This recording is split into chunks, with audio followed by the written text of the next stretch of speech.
ನಮಸ್ತೆ, ರತ್ನ ಕಿಚನ್ಗೆ ಸ್ವಾಗತ. ಇವತ್ತು ನಾನು ಮಾಡಿ ತೋರಿಸ್ತಿರುವಂಥ ರೆಸಿಪಿ ಮಸಾಲ ವಡೆ. ಇದು ಅಲಸಂದೆ ಕಾಳಿನ ವಡೆ. ಈ ವಡೆ ಮಾಡೋದು ಹೇಗೆ ನೋಡೋಣ ಬನ್ನಿ. ಒಂದು ಮಿಕ್ಸಿ ಜಾರ್ಗೆ 2 ಗೆಡ್ಡೆ ಬೆಳ್ಳುಳ್ಳಿ, ಸ್ವಲ್ಪ ಶುಂಠಿ, ಒಂದು 7ರಿಂದ 8 ಒಣಮೆಣಸಿಕಾಯಿ, ರುಚಿಗೆ ತಕ್ಕಷ್ಟು ಉಪ್ಪು ಹಾಕಿ ತರ್ತರಿಯಾಗಿ ರುಬ್ಕೋಬೇಕು. ರುಬ್ಬಿ ರೆಡಿ ಮಾಡಿ ಇಟ್ಕೊಂಡಿದ್ದೀನಿ. ರಾತ್ರಿನೇ ನೆನೆಸಿರೋಂಥ ಕಾಳಿದು ಅಲಸಂದೆ ಕಾಳು. ಇದು ಚೆನ್ನಾಗಿ ತೊಳೆದು ಸೋರ್ಕ ಹಾಕಿದ್ದೆ. ಆ ಕಾಳನ್ನ ಮಿಕ್ಸಿ ಜಾರ್ಗೆ ಹಾಕ್ತಾಯಿದ್ದೀನಿ. ನೀರಿನ ಅಂಶ ಇರಬಾರ್ದು. ಇದನ್ನು ಹಾಕಿ ಚೆನ್ನಾಗಿ ತರ್ತರಿಯಾಗಿ ರುಬ್ಕೊಬರಬೇಕು. ನುಣ್ಣಗೆ ಮಾಡ್ಕೊಳ್ಳೋದು ಬೇಡ.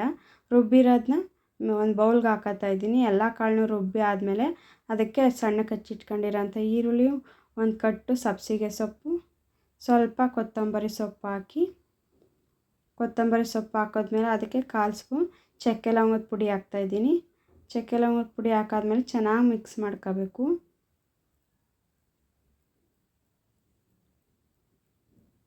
ಮಿಕ್ಸ್ ಮಾಡಿ ರೆಡಿ ಮಾಡಿ ಇಟ್ಕೊಂಡಿದ್ದೀನಿ.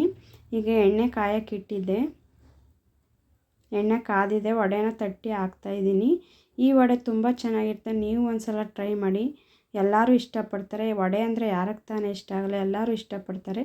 ಒಂದು ಸಾರಿ ನೀವು ಟ್ರೈ ಮಾಡಿ, ತುಂಬ ರುಚಿಯಾಗಿರುತ್ತೆ.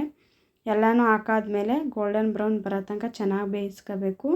ಪಾಯಸದ ಜೊತೆ ಅಂತೂ ತುಂಬ ಚೆನ್ನಾಗಿರುತ್ತೆ. ನೀವು ಒಂದು ಸಲ ಟ್ರೈ ಮಾಡಿ.